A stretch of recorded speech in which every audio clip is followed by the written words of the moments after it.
So, in the United States, we have two major political parties. We have the conservative one, and then we have the liberal one. Over the history of the country, they've actually swapped places a few times. The Republicans are the conservatives. The Democrats are the liberal party. But you go back about 150 years, the Republicans were the liberals. The Democrats were the conservatives.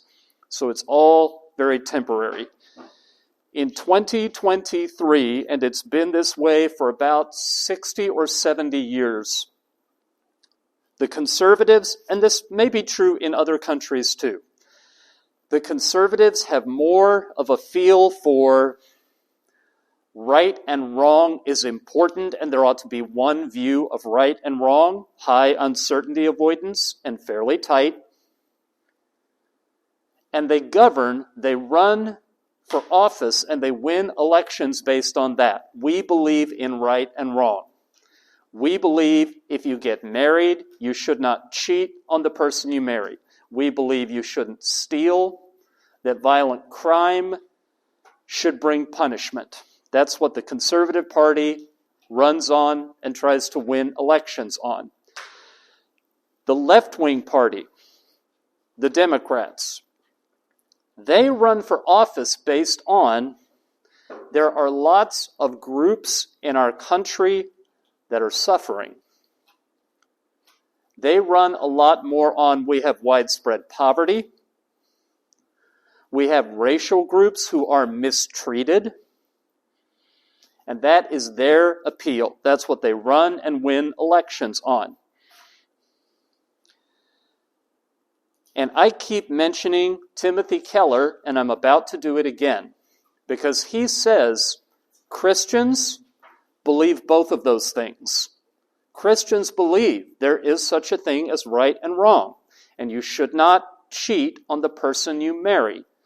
If you marry someone, you should be faithful, and you should not steal or commit crimes. But Christians also believe that if there are poor people, you need to help them.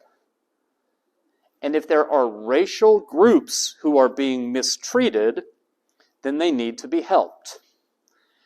And so his position is, and he will cite lots of Jesus' teachings to back this up, Jesus would not today vote Republican or Democrat. He would find things to approve of on both sides. And he would find things to criticize on both sides. So in 2016, the United States elected as its president a man who had never held any political office in his life. He had been a real estate business dealer. He bought buildings, mostly in New York City, but in some other major cities. He'd been on television on a reality show called The Apprentice. So really, he was a celebrity. And it surprised a lot of people. When he was elected president in 2016, Christians who were also white people, 80% of them voted for him. So I'm going to start by saying, well, why shouldn't they? What's wrong with that? Back in the 1990s, we had a different president, a man named Bill Clinton. While he was president, Bill Clinton cheated on his wife. And Christians in the United States were very angry. They thought he should be impeached and removed from office. And many of them said very publicly, no one who cheats on his wife has the honesty and character and leadership to be president of the United States. Donald Trump has been married 3 times. Each time, he divorced his wife to marry the woman he was cheating on her with. But in 2016, this was suddenly okay. 20 years before, it was reason to impeach a president. Now, someone who'd done it 3 times could be elected. Now, I'll pause here and say, if Donald Trump cheated on his wife, does the Bible teach that sin could be forgiven? Oh, of course. Many people have cheated on their husband or wife. They've confessed it, and they've been forgiven. But what we're talking about here is, who should you pick as the leader of the country?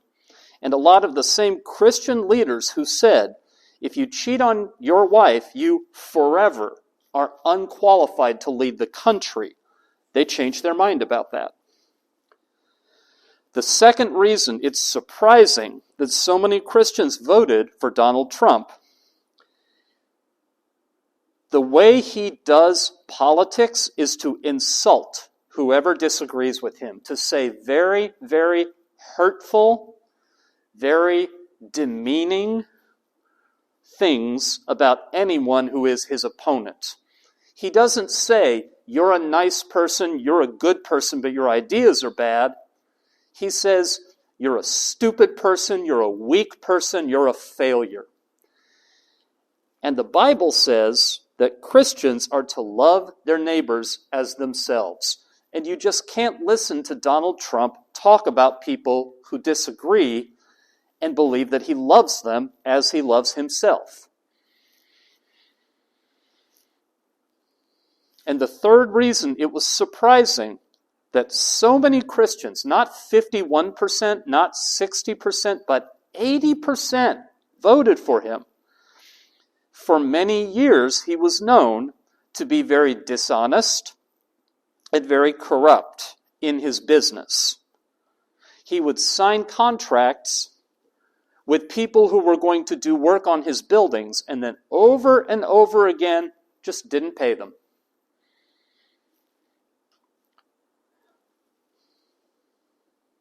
And all politicians find it very difficult to be honest, but Donald Trump will lie about things that are fact, that are easily checked. One example, after his election, he had just been sworn into office, and the new president, right after being sworn into office, always gives a speech. Well, people watched his speech on TV, and they could see for themselves. Halfway through his speech, it began to rain. And he finished his speech with it raining on him. Soon after, in an interview, he said, "Did all of you see? It didn't start raining until after I finished the speech and went inside." And people would show the footage. The cameras filmed it. He's giving the speech and it's raining. And he would say, "No, it didn't rain until I went inside," over and over again. And that was a pattern. That's not the one time he did it. He did that thousands of times. And the Bible is very clear that telling lies is not okay.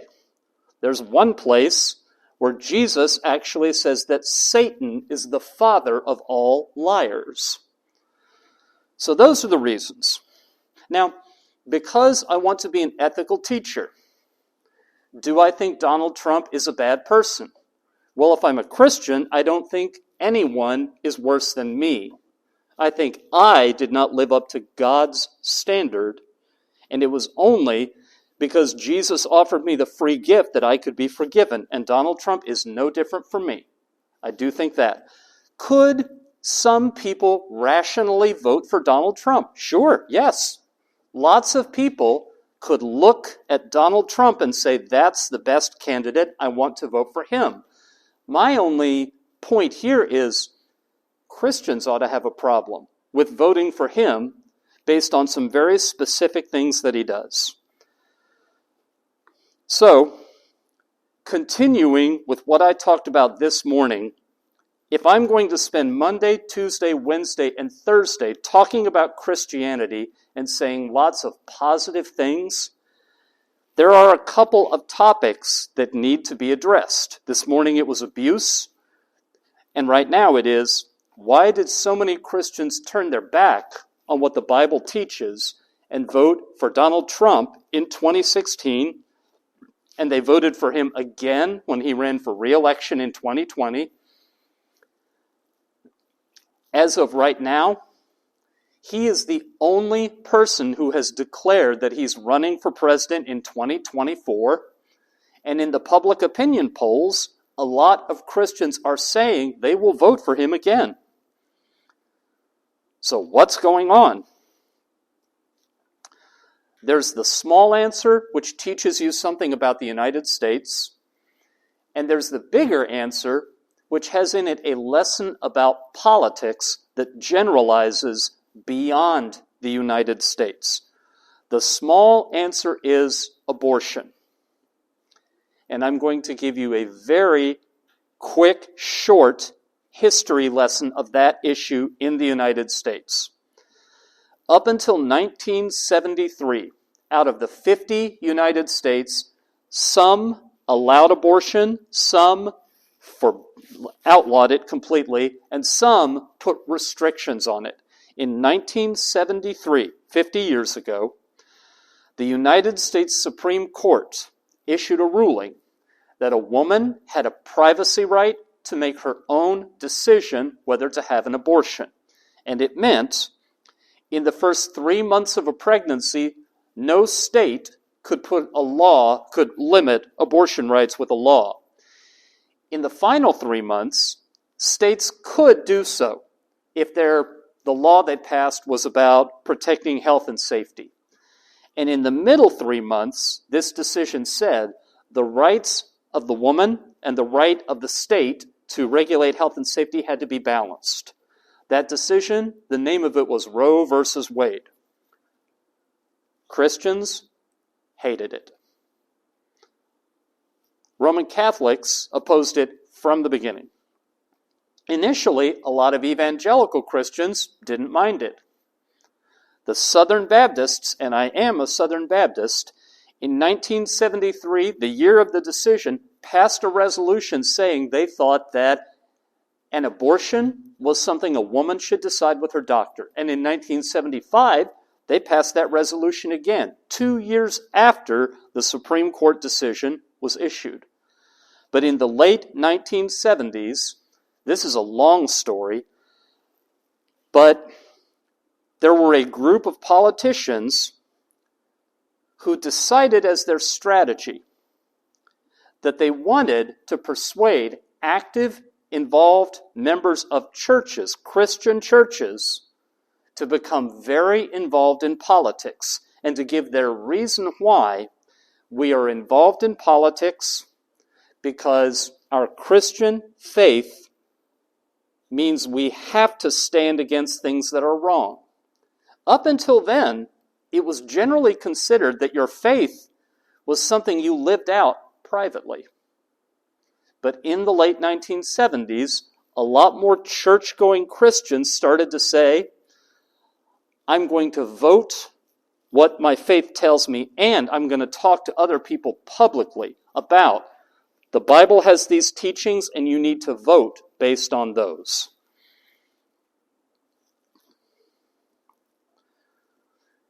Now, I said that lesson was going to be short, and it is. But that started in the late 1970s. By 2016, when Donald Trump ran for president, he said that he would appoint justices to the Supreme Court who would vote to strike down that 1973 opinion. And that is the chief reason that so many Christians voted for him. Now, I was careful to say white Christians. That is what the data show. Black Christians overwhelmingly voted against him. I said before that he does politics by insulting, by calling names, and for a very long time, he has insulted and attacked a lot of leaders of civil rights movements in the United States who are trying to get fair treatment for black people.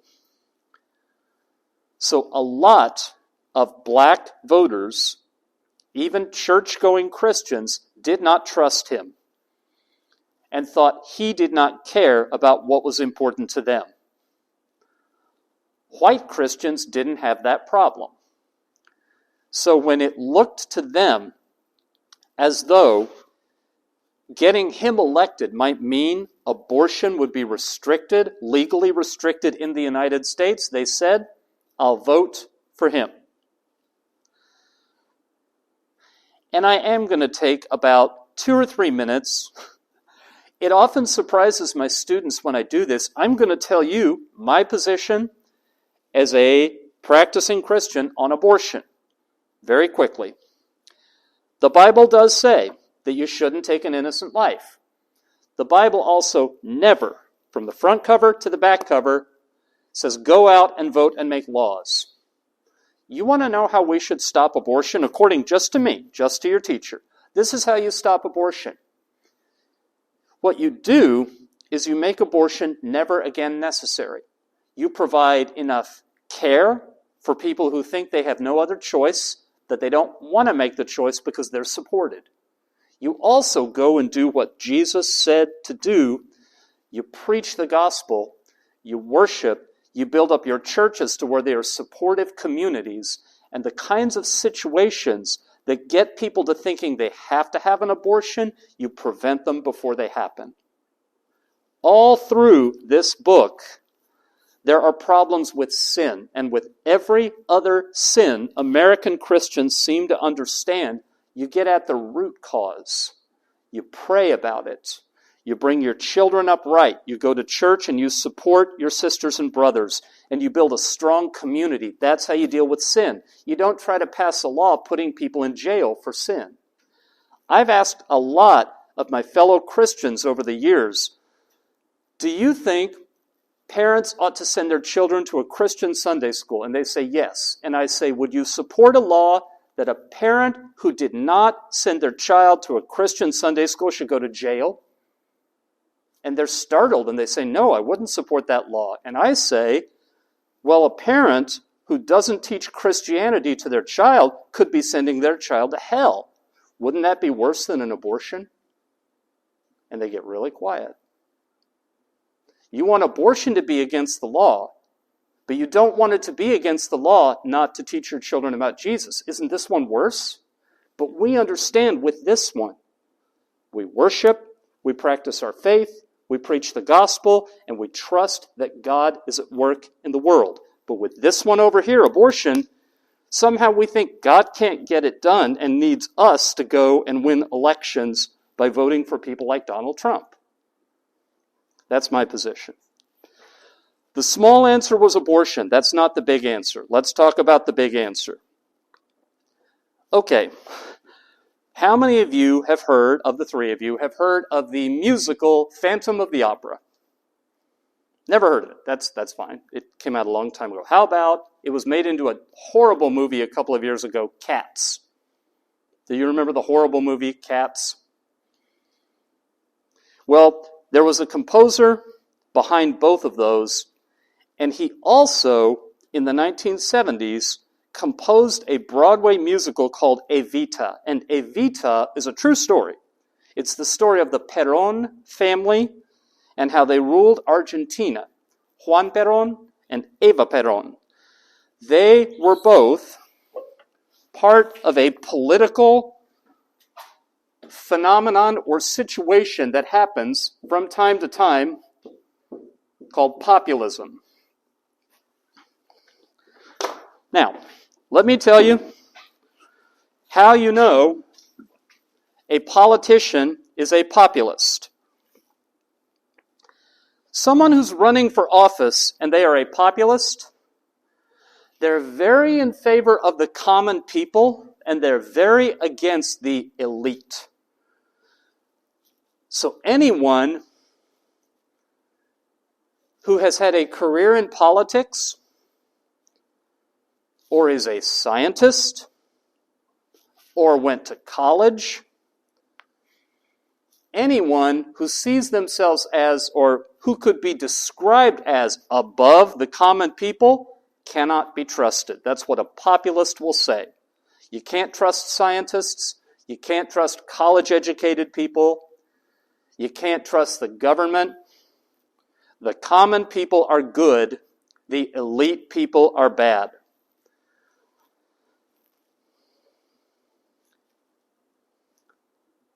The second thing that a populist will say is that every issue is about good versus evil.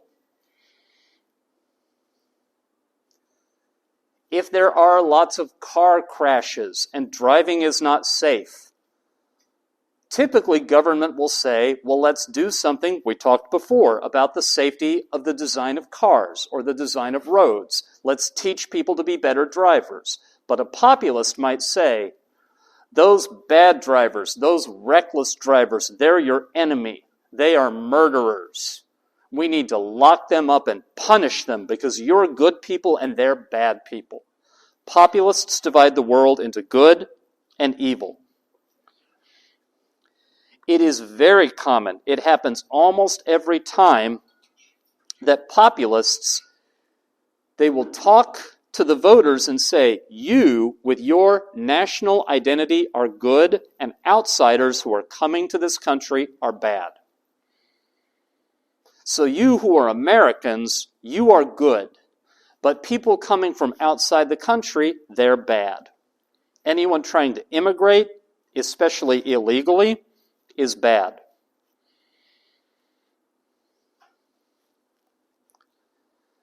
And the last thing you can tell about a populist leader, almost all of them, when they get elected, they're really, really ineffective at the day-to-day work of running the government.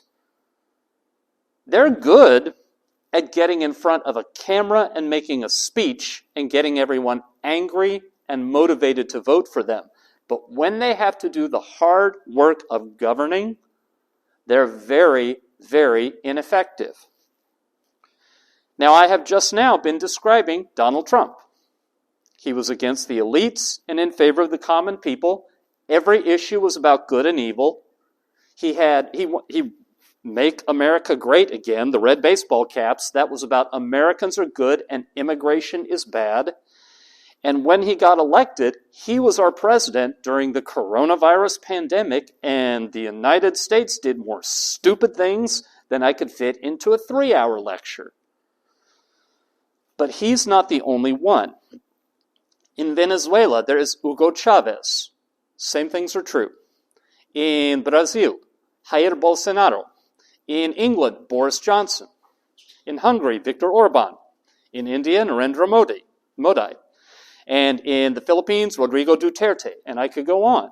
This is a worldwide phenomenon. This is happening a lot of places. Populism shows up a lot of places. Why is this happening? That is first of all, it's something we're not sure about. We have speculation. We have the beginnings of explanations. The labor market in a generation or two has become very, very different.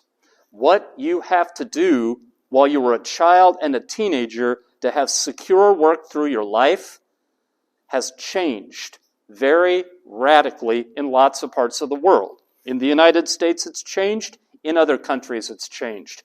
In the United States, there were big parts of the country where you could graduate high school, you could get a good job in a trade, a skilled trade, an electrician or a plumber, or you could work in a factory, and you could buy a house. One of the parents could stay home and raise the kids, and you had enough money. Not now. Not now. Can't find those jobs. They've vanished. And a lot of people prepared as children, as teenagers for this life, and it's gone. On top of that, information technology has changed how news is reported, and it has really undermined the trust that a lot of people have in the information they get every day. Both those factors contribute to populism. At some point, the experts keep telling us what we don't want to hear and what gives us absolutely no hope. So we, with great anger, turn away from the experts. And a leader comes along who will tell us what we want to hear. And over again through history, that leader has fit the mold of populism. And it's happening now, arguably more powerful than it has ever happened. So, I reviewed just a little bit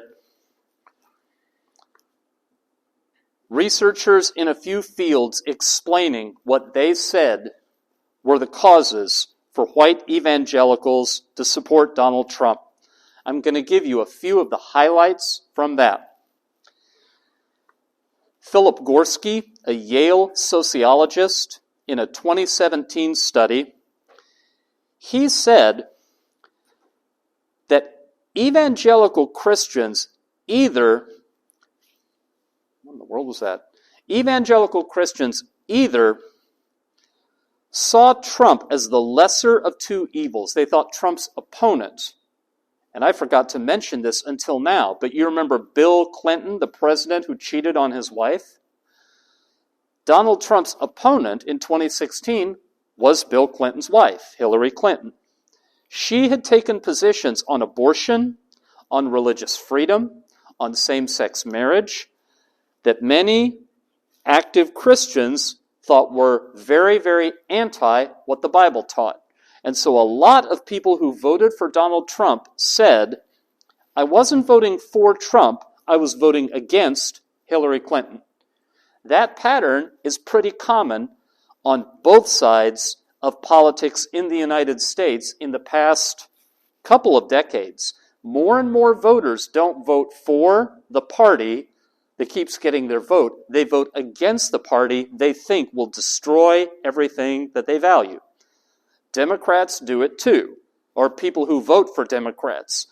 They don't necessarily like the candidate who's the Democrat, but they think the candidate who's the Republican will destroy everything good.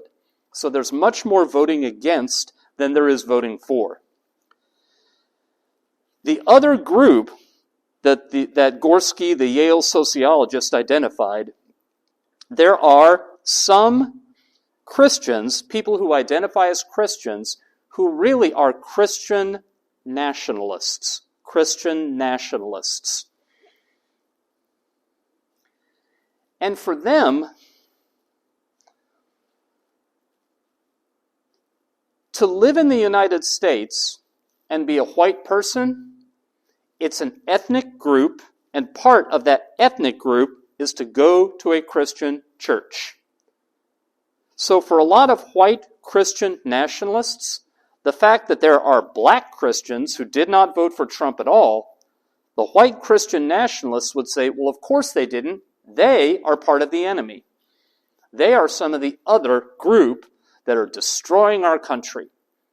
It's getting harder and harder, they would say, it's getting harder and harder to be a white person in the United States.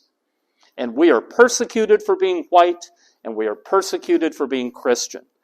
And people who have that message think that way about how they're involved in politics.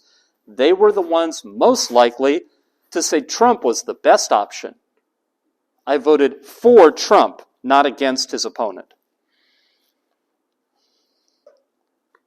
All right. Gerardo Martí, who's a sociologist at Davidson College, in a 2019 study, interviewing a lot of voters, said evangelical Christians in the United States feel that traditions, that institutions are under attack, and Trump, when he speaks, he says the same things that they are thinking. He confirms how they feel. They affiliate with him because what he says, they feel as though there are things they want to say publicly that they can't say publicly because they would be punished for saying them. But he says them. And for that reason, they recognize him as thinking the way they think. And Martí says that makes it very hard for these Christians to realize that Donald Trump is not living as a Christian.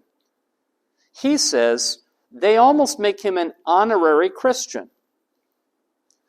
cheats on his wife, tells lies, attacks people, but when he talks about the problems with the country, they agree with all of that, and that is what scares them the most, and they overlook all the rest of it.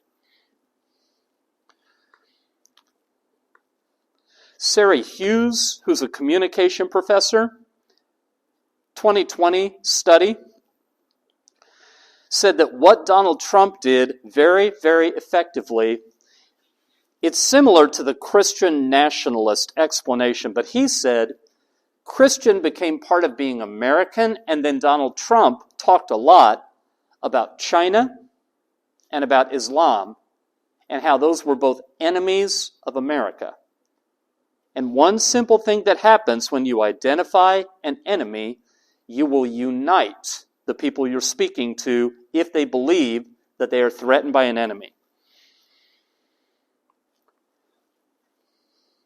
And Hughes went on to say, the world right now is really, really confusing.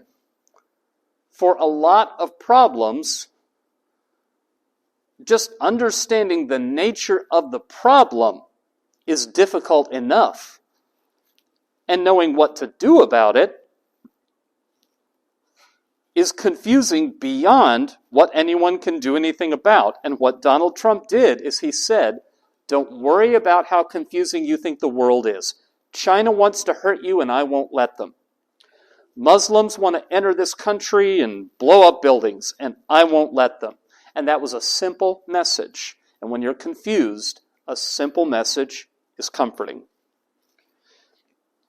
All right. It has been a while since I have played you anything from our Read Aloud Bible. But I am going to play you something now, if the equipment will cooperate with me, which is a big if. And I will explain, I will explain why I played it. And that will be my winding down of this, my talk in this particular session, and you can begin generating questions. I've mentioned before that Jesus voluntarily handed himself over to be put to death unjustly. When they came to arrest Jesus to take him away, this is what happened.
So, here is the application of that. They came to arrest Jesus. His disciples were there. They saw what was happening. They pulled out their swords to defend him. They attacked the people who were about to arrest him. And he said, "Stop. You're not to defend me that way." Their motive was good. They saw Jesus being attacked. They wanted to defend him. They tried to do it with violence. And Jesus said, "No, not that way. Your motive might be loyalty to me, but you being violent is not acceptable." And this is a talk I have had with so many of my fellow believers over the years. Supporting Donald Trump is not being a good, strong Christian and opposing abortion. Supporting Donald Trump is telling God, you at work in the world cannot handle this. So we're going to stop trusting God and we're going to put our efforts and our resources into this man to be our leader, who we would not accept if they were from the other political party, and who does all these things that the Bible teaches are wrong. So the Bible actually says, even if you think what you're confronting is evil, the way you confront it matters. And we have done a baffling thing in supporting a leader of this kind. Some of the explanations have to do with populism. Some of them are more convoluted problems with politics. But when someone wants to ask me the question, if Christians believe what's in the Bible, then why did they vote for Donald Trump in such large numbers? That's my attempt, an imperfect attempt at an answer. So that is where I am going to hit the recording. I have 1:19. I will be back at 1:30. Cook me up some good questions, just like you have been doing.